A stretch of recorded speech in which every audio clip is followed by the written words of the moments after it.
السلام علیکم ورحمۃ اللہ وبرکاتہ۔ ناظرین خوش آمدید کہتے ہیں آپ کو۔ سورۃ الانبیاء کا ہم مطالعہ کر رہے ہیں۔ یأجوج اور مأجوج کا تذکرہ آیا، بہت بڑی ایک علامت جو مسلم شریف کی روایت میں 10 علامات بیان ہوئی ان میں وہاں ذکر ہے، اور ایک رائے کے مطابق یہ قیامت سے قبل تو ان کا ظہور ہونا ہے، اور البتہ ہمالیہ کے پہاڑی سلسلے ایشیا کے بلند سطح کے اوپر یہاں سے شاید ان کا نزول کا معاملہ ہو، کیونکہ قرآن کہتا ہے بلندی سے نیچے آئیں گے، واللہ تعالی اعلم، مگر ہے یہ بڑی ایک علامت کا معاملہ۔ بڑی سازش کریں گے، بڑی تباہی زمین پر مچائیں گے، عیسیٰ علیہ السلام ایمان والوں کو پہاڑوں کی طرف لے جائیں گے، پھر ایک وبا ان پر اللہ مسلط کرے گا، پھر یہ ہلاک ہوں گے، اور پھر اہل ایمان زمین پر واپس یعنی نیچے کی طرف واپس آئیں گے۔ یہ منظرنامہ کچھ احادیث مبارکہ میں آتا ہے، اس مقام پر بھی تفاسیر کا مطالعہ کیجئے، اور متعلقہ احادیث کا مطالعہ تو کچھ تفصیل انشاءاللہ ہمارے سامنے آئے گی۔ پھر قیامت کا برپا ہونے کا معاملہ، اسی سے سلسلہ آگے بڑھا رہے مطالعے کا۔ سورۃ الانبیاء آیت نمبر 97 سے مطالعہ آگے بڑھا رہے ہیں۔ اعوذ باللہ من الشیطان الرجیم، بسم اللہ الرحمن الرحیم۔ وَاقْتَرَبَ الْوَعْدُ الْحَقُّ فَإِذَا هِيَ شَاخِصَةٌ أَبْصَارُ الَّذِينَ كَفَرُوا، اور سچا وعدہ قریب آ جائے گا تو اچانک منکروں کی آنکھیں پھٹی کی پھٹی رہ جائیں گی۔ یا ویلنا قد كنا فی غفلۃ من هذا بل كنا ظالمین، کہیں گے ہائے ہماری شامت، یقیناً ہم اس سے غفلت میں تھے بلکہ ہم ظالم تھے، مگر کل ماننے کا کوئی فائدہ نہیں ہے۔ انکم وما تعبدون من دون اللہ حصب جہنم، بے شک تم اور جن کی تم پرستش کرتے ہو اللہ کے سوا وہ جہنم کا ایندھن ہے۔ انتم لہا واردون، تم اس میں داخل ہونے والے ہو۔ لو کان ہؤلاء آلہۃ ما وردوها، اگر یہ معبود ہوتے تو اس میں یعنی جہنم میں داخل نہ ہوتے۔ وکل فیہا خالدون، اور وہ سب اس میں ہمیشہ رہیں گے۔ لہم فیہا زفیر وہم فیہا لا یسمعون، ان کے لیے وہاں چیخ و پکار ہے اور وہ اس میں کچھ سن نہ سکیں گے۔ جہنمی چیخیں گے، چلائیں گے، دھاڑے ماریں گے، مگر کوئی سنوائی ان کی نہیں ہوگی۔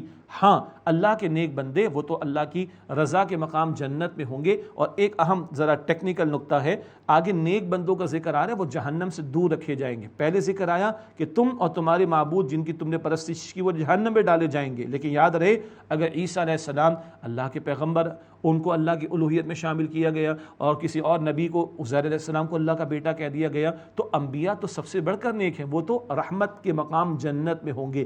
یہ بات اس لیے وعدے کی جا رہی کہ اس پر اعتراض اس دور میں مشرکین نے بھی کیا تھا، اور آج جب کمپیریٹیو اسٹڈی آف ریلیجن کے درمیان میں ڈائلاگ کا سلسلہ ہوتا ہے تو اس طرح کی باتیں لوگ آج بھی پریزنٹ کرتے ہیں۔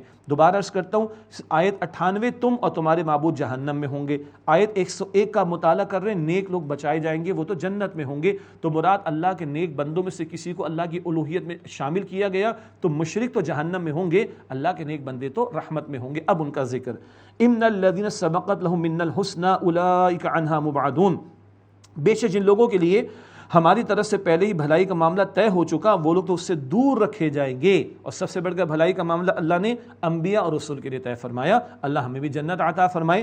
لا يسمعون حسیسها، وہ اس کی آہٹ بھی نہیں سنیں گے۔ وهم فيما اشتهت انفسهم خالدون، اور ان کے دل جو چاہیں گے وہ آرام میں ہمیشہ رہیں گے۔ اللہ ہم سب کو جنت الفردوس عطا فرمائے۔ لا يحزنهم الفزع الاکبر وتتلقاهم الملائکہ، انہیں غمگین نہیں کرے گی بڑی گھبراہٹ اور فرشتے انہیں لینے آئیں گے۔ قیامت کا برپا انہیں بڑی گھبراہٹ کا معاملہ اللہ محفوظ رکھے گا۔ ھذا یومکم الذی کنتم توعدون، یہ ہے وہ دن جس کا تم سے وعدہ کیا گیا تھا۔ یوم نطوی السماء کطی السجل للکتب، جس دن ہم آسمان کو لپیٹ دیں گے جیسے لکھے ہوئے کاغذ لپیٹ دیے جاتے ہیں، آسمان لپیٹ دیا جائے گا۔ سورہ زمر میں ہم پڑھیں گے، سورہ زمر آیت 67 میں، آسمان اللہ کے دائیں ہاتھ میں ہوگا، اس کی کیفیت کیا ہے واللہ اعلم، اس کو ہم ایگزیکٹلی نہیں جانتے۔ کما بدأنا اول خلق نعید، جیسے ہم نے پہلی مرتبہ تخلیق فرمائی ہم اسے پھر لوٹائیں گے۔ وعدا علینا، یہ وعدہ ہمارے ذمے ہے۔ انا كنا فاعلین، بے شک ہم پورا کرنے والے ہیں۔ وَلَقَدْ كَتَبْنَا فِي الزَّبُورِ مِن بَعْدِ الذِّكْرِ أَنَّ الْأَرْضَ يَرِثُهَا عِبَادِيَ الصَّالِحُونَ، اور یقیناً ہم نے زبور میں نصیحت کے بعد لکھ دیا تھا کہ زمین کے وارث ہمارے نیک بندے ہوں گے۔ اب یہ اصل تو آخرت کی زمین کی بات ہو رہی، آخرت کا ٹھکانہ، وہاں کی جو بھی نعمتیں ہیں، وہاں کی وراثت، وہ تو اللہ کے نیک بندوں کے لیے۔ دنیا میں کافر مسلم دونوں کو ملتا ہے، لیکن آخرت میں تو صرف اللہ کے نیک بندوں کے لیے ٹھکانہ اور وراثت ہے جنت میں۔ اللہ ہمیں ان میں شامل فرمائے۔ ہاں دنیا میں بھی اللہ وراثت دیتا ہے، دنیا میں بھی اللہ اقتدار دیتا ہے، دنیا میں بھی اللہ تعالیٰ عروج دیتا ہے۔ جناب ذوالقرنین بادشاہ کا ذکر ہمارے سامنے آیا، مگر یہ مشروط ہے ایمان اور نیک اعمال کے ساتھ۔ سورہ نور آیت 55 میں ہم پڑھیں گے، اللہ نے خلافت خلافت کا وعدہ کیا مگر کن سے؟ سچا ایمان رکھنے والے اور نیک اعمال کا ثبوت پیش کرنے والے. دنیا میں بھی اللہ دیتا ہے لیکن at the end of the day دنیا ہی ختم ہو جائے گی, تو دنیا کی وراثت ہمیشہ کے لیے نہیں ہے. اصل کہاں کی؟ آخرت کی. تو یہاں اول اس آخرت کا ذکر, اس کے ذیل میں دنیا میں بھی اللہ عطا کرتا ہے مگر ایمان اور نیک اعمال کی شرائط کے ساتھ. ان فی ھذا لبلاغا لقوم عابدین, بے شک اس میں عبادت گزار لوگوں کے لیے بشارت کا پہنچا دیا جانا ہے. وما ارسلناک الا رحمۃ للعالمین, اور اے نبی صلی اللہ علیہ وسلم ہم نے آپ کو تمام جہانوں کے لیے رحمت بنا کر بھیجا. اللہ رب العالمین ہے, محمد مصطفیٰ علیہ السلام رحمۃ للعالمین ہیں. پہنچ سکتے ہیں وسعتوں کو, سوال ہی پیدا نہیں ہوتا. عظمتوں کا عالم یہ کہ جبرائیل ایک مقام پر آ کر کہتے ہیں بس میری لمٹ ختم, آگے گیا تو میں ختم, اللہ اکبر, آپ آگے جائیے, میں نہیں جا سکتا. تو رحمت للعالمین بنایا آپ کو صلی اللہ علیہ وسلم.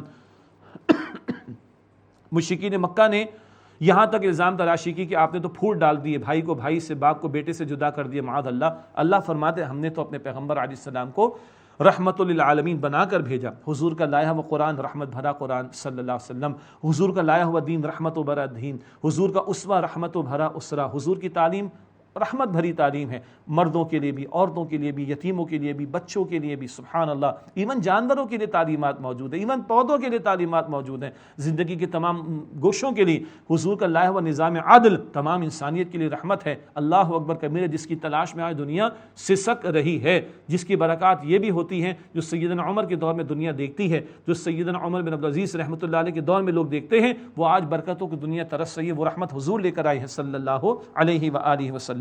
قل انما یوحی الی انما الہکم الہ واحد, آپ فرما دیجئے بے شک میری طرف وحی کی گئی ہے کہ بس تمہارا معبود واحد ہے اللہ. فہل انتم مسلمون, پس کیا تم حکم مانتے ہو, فرما بردار بنتے ہو. فإن تولوا فقل آذنتکم علی سواء, پھر اگر یہ روگردانی کری تو آپ فرما دیجئے میں نے تمہیں یکساں طور پر خبردار کر دیا, ٹھیک ٹھیک بات پہنچا دی, تم نہیں مانتے تمہارا اپنا نقصان ہوگا. وَإِنْ أَدْرِي أَقَرِيبٌ أَمْ بَعِيدٌ مَا تُوعَدُونَ, اور میں نہیں جانتا جو تم سے وعدہ کیا گیا وہ قریب ہے یا دور ہے, وہ تو اللہ فیصلہ کرے گا کب کسی کی موت, کب کسی کے لیے عذاب, اور کب قیامت کا برپا کیا جانا. إِنَّهُ يَعْلَمُ الْجَهْرَ مِنَ الْقَوْلِ وَيَعْلَمُ مَا تَكْتُمُونَ, بے شک وہ اللہ جانتا ہے پکار کر کہی گئی بات کو بھی, اور وہ جانتا ہے وہ کچھ جو تم چھپاتے ہو, تمہارا ظاہر و تمہارا باطن سب اللہ کے علم ہے. وَإِنْ أَدْرِي لَعَلَّهُ فِتْنَةٌ لَكُمْ وَمَتَاعٌ إِلَىٰ حِينٍ, اور میں نہیں جانتا کہ شاید عذاب میں تاخیر کا معاملہ یہ تمہارے لیے ایک آزمائش ہو اور ایک مدت تک فائدہ پہنچانا مقصود ہو, تو مہلت سے فائدہ اٹھا لو اور اپنے اعمال کی اصلاح کر لو, ورنہ اللہ کا عذاب آئے گا تو اس وقت ماننے کا کوئی فائدہ نہیں ہوگا. قال رب احکم بالحق, نبی علیہ السلام نے عرض کی اے میرے رب تو حق کے ساتھ فیصلہ فرما. اکثر انبیاء دعا کرتے ہیں, بالآخر یہ معاملہ آتا ہے جب پوائنٹ آف نو ریٹرن کی بات آ جاتی ہے, قوم ہٹ درمی کی انتہا پر آ جاتی ہے, تو پیغمبر اللہ سے التجا کرتے ہیں اللہ تو فیصلہ فرما. حضور کی زبان مبارک سے بھی بات آ رہی. قال رب احکم بالحق, نبی علیہ السلام نے عرض کی اے میرے رب تو حق کے ساتھ فیصلہ فرما. وربنا الرحمن المستعان علی ما تصفون, اور ہمارا رب نہایت مہربان ہے, اس سے مدد طلب کی جاتی ان باتوں پر اے لوگوں جو تم بیان کرتے ہو, تمہاری ہٹ دھرمی, تمہاری مخالفت, تمہارا باطل پرستی کا رویہ, اس سب کے مقابلے میں میں کس کے حضور التجا کرتا ہوں؟ رب رحمان کے حضور. اللہ کے رسول علیہ السلام کی دعا ہمارے سامنے آ گئی. ناظرین کرام, الحمدللہ رب العالمین, سورہ انبیاء کا مطالعہ مکمل ہوا. اب اس کے بعد سورۃ الحج کا مطالعہ ہم کریں گے. سورۃ الحج کے بارے میں ہم پڑھتے ہیں مصحف میں لکھا ہوتا ہے مدنی, کئی مفسرین کی رائے ہے کہ یہ مکی صورت ہے, کچھ کا خیال ہے کہ یہ مدنی صورت ہے, اور ایک بڑا پیارا خیال ہے کہ یہ برزخی صورت ہے. کیا مطلب؟ دنیا ہے, آخرت ہے, درمیانی وقفے کا نام کیا ہے؟ برزخ. سورۃ الحج ہے, مکی صورتوں کے مضامین بھی ہیں, مدنی صورتوں کے مضامین بھی ہیں, اور سفر ہجرت کے دوران میں بھی کچھ آیات کا نزول ہوا, تو مکی مضامین بھی, مدنی مضامین بھی, اور برزخی معاملہ کہ وہ درمیان جو ہجرت کا سفر ہے حضور نبی اکرم علیہ السلام کا, اس موقع کی نزول کی بھی کچھ آیات اس میں شامل ہیں. تو یہ برزخی مزاج کی صورت ہم دیکھیں گے. مکی مدنی صورتیں دونوں ان کا موضوع ہمارے سامنے آئے گا. چنانچہ اس میں آخرت کا بیان بھی ہے, حج اور قربانی کا ذکر بھی ہے, اور قتال کا ذکر بھی ہے. تو آخرت کا بیان تو مکی صورتوں کا اکثر موضوع ہے, مگر حج ہے, قربانی ہے, قتال ہے, یہ پھر مدنی صورتوں کے مضامین ہیں. پھر دوبارہ مکی صورتوں کے مضامین آئیں گے. تو یہ ایک بڑا خوبصورت گلدستہ ہے مکی مضامین کا, مدنی مضامین کا, اور سفر ہجرت کے دوران میں کچھ آیات جو صورت کے آخر میں ہم عرض کریں گے, وہ بھی اس صورت میں انشاءاللہ مطالعے میں لائیں گے. سورۃ الحج کا مطالعہ شروع کرتے ہیں. بسم اللہ الرحمن الرحیم. یا ایھا الناس اتقوا ربکم, اے انسانوں اپنے رب کا تقوی اختیار کرو. ان زلزلۃ الساعۃ شیء عظیم, بے شک قیامت کا زلزلہ بڑی بھاری شے ہے. اللہ اکبر. ایک سلنڈر پھٹے کیا زوردار دھماکہ ہوتا ہے، ایک بام بلاسٹ ہو جائے تو کتنا بڑا دھماکہ ہو جاتا ہے۔ اس عالم پر زلزلہ آئے گا تو عالم کیا ہوگا، اللہ اکبر کبیرہ۔ آگے قرآن پاک اس کی ایک نظیر پیش کر رہے ہیں ہمارے سامنے، کیفیت کیا ہوگی۔ یوم ترونها تذهل كل مرضعة عما ارضعت وتضع كل ذات حمل حملها، جس دن اے مخاطب تم دیکھو گے ہر اس کو کہ جو دودھ پلانے والی ہوگی، کہ جس کو وہ دودھ پلاتی ہے اسے وہ بھول جائے گی۔ ہر دودھ پلانے والی ماں ہو، جانوروں میں سے کوئی فیمیل بھول جائے گی۔ وَتَدَعُ كُلُّ ذَاتِ حَمْلٍ حَمْلَهَا، اور ہر حاملہ اپنے حمل کو گرا دے گی۔ حالت حمل میں بچہ پرورش پاتا ہے تو ماں کتنا احتیاط کا اہتمام کرتی ہے، انسانوں میں سے بھی جانوروں میں سے بھی، فیمیل جو ہوتی ہے ماں، اللہ اکبر اللہ اکبر، لیکن وہ اپنے حمل کو گرا دے گی۔ اس قدر ہولناکی کا معاملہ ہوگا، ہارڈ ٹائمز کی انتہا۔ وَتَرَى النَّاسَ سُكَارَىٰ، اور تم لوگوں کو دیکھو گے ایسا لگے گا نشے میں ہیں، وَمَا هُمْ بِالسُّكَارَىٰ، حالانکہ وہ نشے میں نہیں ہوں گے۔ وَلَٰكِنَّ عَذَابَ اللَّهِ شَدِيدٌ، لیکن اللہ کا عذاب بہت شدید ہے، اللہ اکبر۔ وَمِنَ النَّاسِ مَن يُجَادِلُ فِي اللَّهِ بِغَيْرِ عِلْمٍ وَيَتَّبِعُ كُلَّ شَيْطَانٍ مَرِيدٍ، اور لوگوں میں سے کچھ ہیں جو اللہ کے بارے میں بغیر سوچے سمجھے، بغیر علم جھگڑا کرتے ہیں، اور وہ ہر سرکش شیطان کی پیروی کرتے ہیں۔ علم کچھ ہے نہیں، اللہ کے بارے میں بحث ہو رہی معاذ اللہ، اور شیطان سرکش شیطان کی پیروی کرتے ہیں۔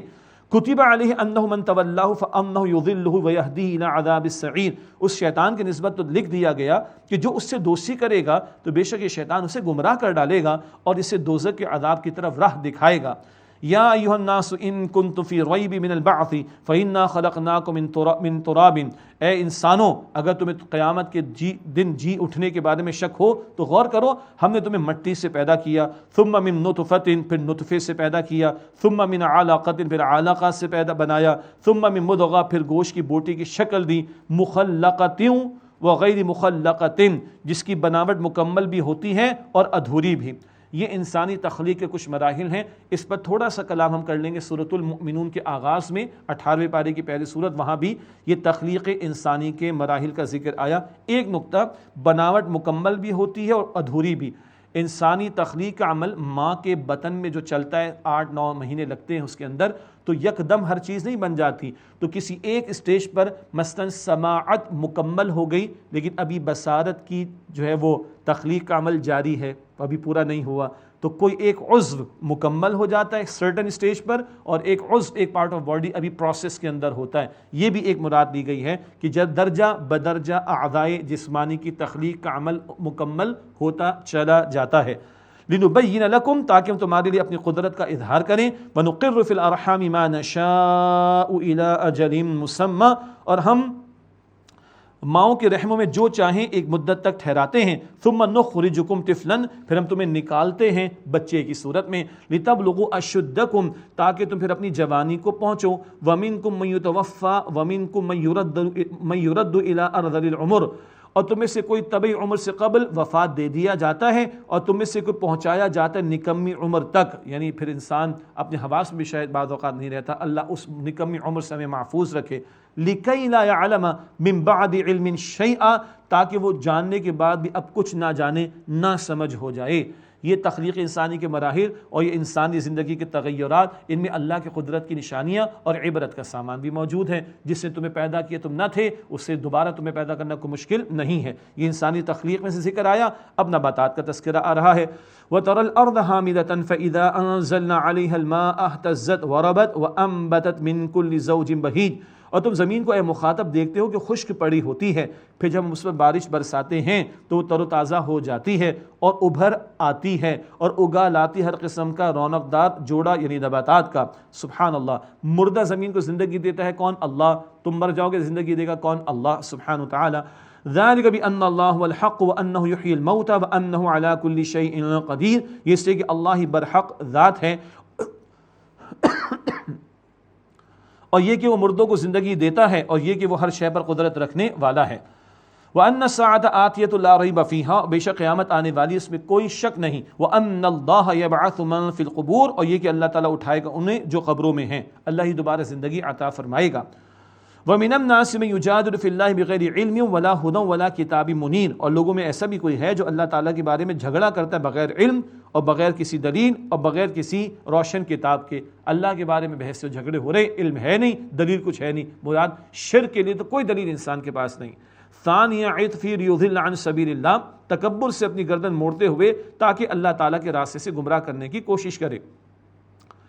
لہو فی الدنیا خزی ونذیقہ یوم القیامت عذاب الحریق، اس کے لیے دنیا میں رسوائی ہے اور ہم اسے روز قیامت جلتی آگ کا عذاب چکھائیں گے۔ اللہم اجرنا من النار، اے اللہ ہم سب کو آگ کے عذاب سے محفوظ فرما۔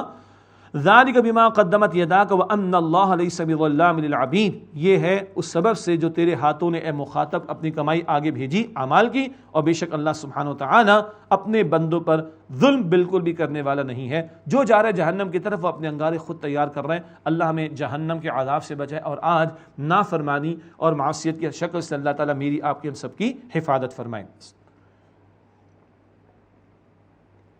اس کے بعد اگلی آیت میں ایک منافقانہ طرز عمل کا بیان ہے۔ ایسی باتیں ہم پہلے بھی پڑھ کر آ چکے ہیں۔ آسان لگا تو حکم مان لیا، مشکل لگا تو بھاگ لیے، میٹھا میٹھا ہب ہب، کڑوا کڑوا تھو تھو، مفاد پرستی کا طرز عمل ہوتا ہے منافق کا، اس کو بیان کیا جا رہا ہے۔ وَمِنَ النَّاسِ مَن يَعْبُدُ اللَّهَ عَلَى حَرْفٍ، اور لوگوں میں سے کوئی ایسا بھی ہے جو ایک کنارے پر رہ کر اللہ کی بندگی کرتا ہے دور دور۔ فَإِنْ أَصَابَهُ خَيْرٌ اطْمَأَنَّ بِهِ، پھر اگر اسے بھلائی پہنچ جائے تو اطمینان پا لیتا ہے۔ وَإِنْ أَصَابَتْهُ فِتْنَةٌ انقلب عَلَى وَجْهِهِ، اور اگر اسے کوئی آزمائش پہنچتی ہے تو وہ اپنے منہ کے بل پلٹ جاتا ہے، مراد پلٹ کر وہ نافرمانی کی طرف چلا جاتا ہے۔ آسانی ملی تو عمل کیا، مشکل لگی تو بھاگ لیے، مال ملا تو آ گئے، مشکل لگی تو چلے گئے۔ یہ کیا ہے؟ یہ تو نفس کی پرستش ہے، یہ اللہ تعالیٰ کے حکم کی پیروی تھوڑی ہو رہی، یہ ہے منافقانہ طرز عمل۔ فرمایا خسرت دنیا والآخرہ، دنیا اور آخرت کا خسارہ رہا۔ ذالک هو الخسران المبین، یہی کھلا خسارہ ہے۔ اللہ تعالیٰ نفاق کی ہر شکل سے میری اور آپ کی ہم سب کی حفاظت فرمائے۔ یدعو من دون اللہ ما لا یضرہ وما لا ینفعہ، وہ اللہ کے سوا پکارتا ہے اس کو جو نہ اسے نقصان پہنچا سکے اور نہ اسے نفع پہنچا سکے۔ ذالک هو الضلال البعید، یہی ہے انتہا درجے کی گمراہی۔ یدعو لمن درہ اقرب من نفعہ، یہ اس کو پکارتا ہے جس کا نقصان اس کے نفع سے زیادہ قریب ہے۔ جھوٹے معبودوں کو پکارنا یہ خسارے اور نقصان کے سوا کچھ بھی نہیں ہے۔ لبئس المولا ولبئس العشیر، بے شک برا ہے یہ دوست اور برا ہے یہ ساتھی۔ اس کے برعکس اب اللہ تعالیٰ نیک لوگوں کا ذکر فرما رہا ہے۔ ان اللہ یدخل الذین آمنوا وعملوا الصالحات جنات تجری من تحتها الانہار، بے شک جو لوگ ایمان لائے جنہوں نے نیک اعمال کیے اللہ تعالیٰ نے باغات میں داخل فرمائے کا مراد جنت جن کے نیچے نہریں رواں ہیں۔ ان اللہ یفعل ما یرید، بے شک اللہ تعالیٰ جو چاہتا ہے وہ کرتا ہے۔ اگلی آیت کے بارے میں ایک بات پہلے نوٹ کر لیں، یہ بھی مشکلات القرآن میں سے، یعنی ترجمہ اور تشریح میں کچھ دشواری پیش آتی ہے۔ دو آراء مفسرین نے بیان فرمائی، میں دونوں کا آپ کے سامنے ذکر کر دوں گا، وہ اپنی اپنی جگہ اہم ہیں۔ من کان یظن ان لن ینصرہ اللہ فی الدنیا والآخرہ، جو یہ گمان کرتا ہے کہ اللہ ان کی یعنی نبی علیہ السلام کی ہرگز مدد نہیں کرے گا دنیا اور آخرت میں، فلیمدد بسبب الی السماء، تو اسے چاہیے کہ ایک رسی آسمان کی طرف تان لیں، ثم لیقطع، پھر اسے کاٹ ڈالیں، فلینظر هل یذهبن کیدہ ما یغیظ، پھر دیکھیں کیا اس کی تدبیر اس چیز کو دور کر دیتی ہے جو اسے غصہ دلا رہی ہے۔ یعنی اگر تو کوئی نبی علیہ السلام کی مخالفت پر آ گیا ہے معاذ اللہ، اور نبی علیہ السلام کے بارے میں سمجھ رہے کہ ان کی محنت کامیاب نہیں ہوگی، تو ایک رسی تان کر دیکھے، مراد کیا ہے؟ وہی آ رہی ہے نا اللہ تعالیٰ کی طرف سے، اس کو کاٹ کے دیکھے، کیا کاٹ سکتا ہے؟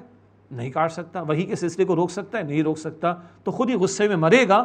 اللہ تو اپنے پیغمبر کی نصرت فرمائے گا اور اللہ کا دین غالب ہوگا۔ یہ ایک تعبیر ہے۔ دوسری تعبیر یہ کی گئی ہے، دوسری تشریح کی گئی ہے، ایک بندہ مومن محنت میں لگا ہے نا اللہ کے دین کے لیے، وہ یہ سوچتا ہے کہ شاید پتہ نہیں میری مدد کا معاملہ ہوگا یا نہیں ہوگا اللہ کی طرف سے، تو بھائی رسی تانو۔ رسی کون سی؟ امید کی رسی، اللہ سے امید، اللہ سے لو لگانا، اللہ سے تعلق کا معاملہ، اللہ کی طرف نگاہ کا معاملہ۔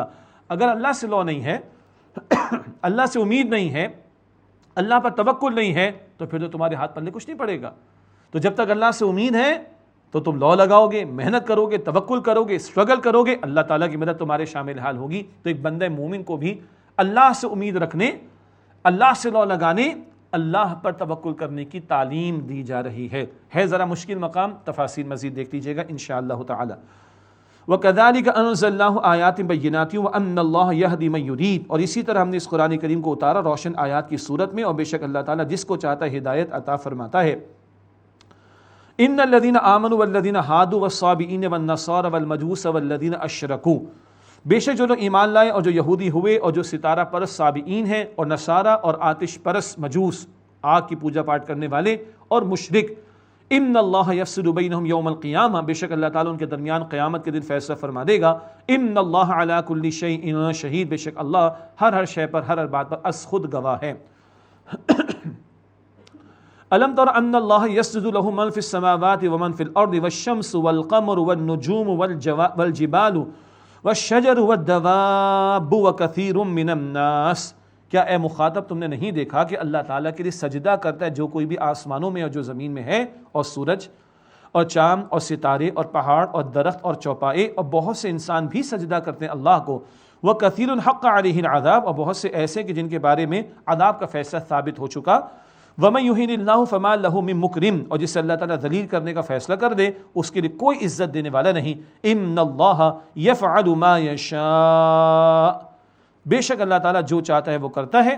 یہ ناظرین کرام آیت سجدہ ہے۔ اب تو مسئلہ معلوم ہے، لائیو ٹیلی کاسٹ میں سنیں گے تو سجدہ کرنا ہوگا، ہم بھی کریں گے، آپ بھی کیجیے گا انشاءاللہ تعالیٰ پروگرام کے بعد۔ اگلا بیان بہت سخت بیان ہے عذاب کے اعتبار سے۔ فرمایا ہادان خصمان اختصموا فی ربہم، یہ دو فریق ہیں اپنے رب کے بارے میں جھگڑتے ہیں۔ فالذین کفروا، پس جن لوگوں نے کفر کیا، قطعت لہم ثیاب من نار، ان کے لیے آگ کے کپڑے تیار کیے گئے ہیں۔ اور سورہ ابراہیم آیت نمبر 50 میں ہم نے پڑھا تارکول یا گندک جس سے آگ بھڑکے گی، استغفر اللہ۔ یصب من فوق رؤوسہم الحمیم، ان کے سروں کے اوپر کھولتا ہوا پانی ڈالا جائے گا۔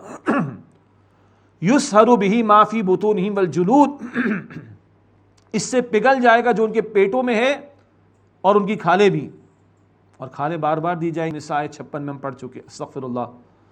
وَلَهُمْ مَقَامِعُ مِنْ حَدِيدٍ، اور ان کے لیے لوہے کے ہتھوڑے ہیں، استغفر اللہ۔ یہ قرآن کا بیان ہے اور یہ اللہ کا سچا کلام ہے، خدا کی قسم۔ آگ کے کپڑے، کھولتا ہوا اوپر سے پانی، پگھلے گا ان کا پیٹ میں جو کچھ ہوگا وہ بھی، کھالے بھی، اور ان کے لیے ہتھوڑوں کی مار پڑے گی ان کو، استغفر اللہ۔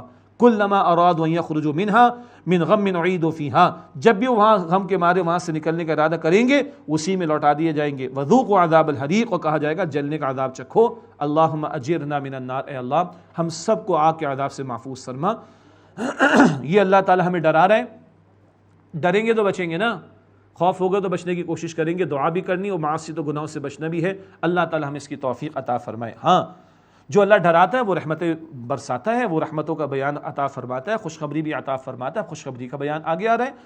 ان اللہ يدخل الذين آمنوا وعملوا الصالحات جنات، بے شک جو لوگ ایمان لائے اور جنہوں نے نیک اعمال کیے اللہ تعالیٰ انہیں باغات میں داخل فرمائے گا، تجری من تحتها الانہار، جن کے نیچے نہریں رواں ہیں۔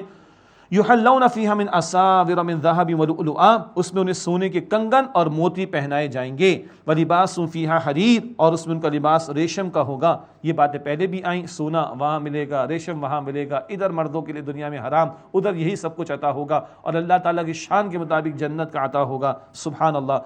اللہم انا نسألک جنت الفردوس، اللہ ہم تو سے جنت الفردوس کا سوال کرتے ہیں۔ وہدوا الی الطیب من القول وہدوا الی صراط الحمید، اور انہیں ہدایت کر دی گئی پاکیزہ بات کی طرف، اور ہدایت کر دی گئی اس اللہ سبحانہ وتعالیٰ کے راستے کی طرف جو تعریفوں کے لائق ہے۔ اللہ تعالیٰ ہمیں بھی ہدایت یافتہ لوگوں میں شامل رکھے۔ ان الذین کفروا ویصدون عن سبیل اللہ والمسجد الحرام، بے شک جن لوگوں نے کفر کیا اور وہ روکتے ہیں اللہ تعالیٰ کے راستے سے اور مسجد حرام سے، الذی جعلناہ للناس سواء العاکف فیہ والباد، جسے ہم نے مقرر کیا ہے تمام لوگوں کے لیے، اس میں رہنے والے اور باہر سے آنے والے پردیسی حقوق میں برابر ہیں۔ اس میں تھوڑی تفصیل ہے۔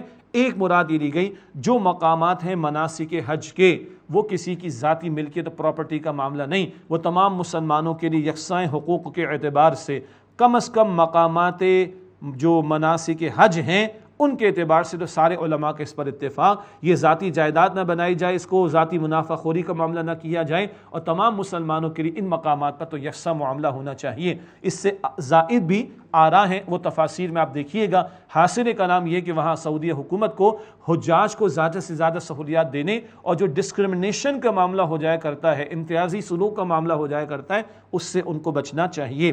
وَمَن يُرِدْ فِيهِ بِإِلْحَادٍ بِظُلْمٍ نُذِقْهُ مِنْ عَذَابٍ أَلِيمٍ، اور جو اس میں ظلم سے گمراہی کا ارادہ کرے گا ہم اسے دردناک عذاب کا مزہ چکھائیں گے۔ اب جو بیان آگے آ رہا ہے اس میں حج کا تذکرہ آئے گا، پھر قربانی کا ذکر آئے گا۔ یہ مدنی صورتوں کے مضامین ہے، جیسے کہ اشارہ آپ کے سامنے کیا گیا تھا۔ سورہ حج میں مکی مضامین بھی ہیں اور مدنی صورتوں کے مضامین بھی۔ وَإِذْ بَوَّأْنَا لِإِبْرَاهِيمَ مَكَانَ الْبَيْتِ أَلَّا تُشْرِكْ بِي شَيْئًا وَطَهِّرْ بَيْتِيَ لِلطَّائِفِينَ وَالْقَائِمِينَ وَرُكَّعِ السُّجُودِ۔ اور یاد کیجئے ہم نے ابراہیم علیہ السلام کے لیے خانہ کعبہ کے مقام کو مقرر کر دیا، ہم نے حکم دیا کہ میرے ساتھ کسی کو شریک نہ کرنا۔ وہ تو توحید کا درس دینے والے تھے، مشرکین مکہ کو بھی سمجھایا جا رہا ہے کہ وہ تو توحید پر تھے، تم کیوں شرک میں مبتلا ہو گئے؟ اللہ تشریک بھی شیئا، کہ میرے ساتھ کسی کو شریک نہ کرنا، اور میرے گھر کو پاک رکھنا طواف کرنے والوں کے لیے اور قیام کرنے والوں کے لیے اور رکوع کرنے اور سجدہ کرنے والوں کے لیے۔ طواف سب سے افضل عمل ہے، فرض نماز کے بعد وہاں طواف سب سے افضل عمل ہے۔ ہاں نوٹ کیجئے گا، بہت قیمتی نکتہ، طواف کتنا افضل عمل ہے ہر وقت جاری فرض نماز کے علاوہ، ٹھیک ہے؟ فرض نماز کا وقت آ جائے تو طواف رک جاتا ہے نا، ہم رکتے ہیں کہ نہیں دنیا کے کام دھندوں سے؟ فرض نماز کا وقت آ جائے تو اللہ کے گھر کا طواف رک جاتا ہے بھائی، تو ہمارے کام دھندے رکنے چاہیے نا۔ اللہ ہمیں تمام نمازوں کی حفاظت کی توفیق عطا فرمائے۔ فرض نمازوں کے بعد اہم ترین عبادت طواف کا عمل، پھر وہاں قیام مراد اعتکاف ہے، پھر رکوع سجدہ مراد نفل نماز ادا کرنا ہے۔ اللہ تعالیٰ بیت اللہ شریف کی زیارت ہم سب کو وہاں کی حاضری عطا فرمائے اور ان اعمال کو انجام دینے کی توفیق عطا فرمائے۔ تو وہاں کے حوالے سے کہ اس کو پاک رکھا جائے، اور طواف کرنے والوں کے لیے رکوع، قیام کرنے والوں کے لیے رکوع سجدہ کرنے والوں کے لیے یہی ترتیب ہے۔ ان اعمال کی فضیلت کے اعتبار سے فرض نماز کے بعد مفسرین اس نقطے کو بھی بیان کیا۔ آگے حج کا تذکرہ آ رہا ہے اور اس کی پکار، اس کے منافع کا بیان آئے گا، یہ ذکر آپ کے سامنے رکھیں گے وقفے کے بعد۔ ناظرین کرام ایک وقفہ لے تو اس کے بعد آپ سے ملاقات ہوتی ہے انشاءاللہ۔ السلام علیکم ورحمۃ اللہ وبرکاتہ۔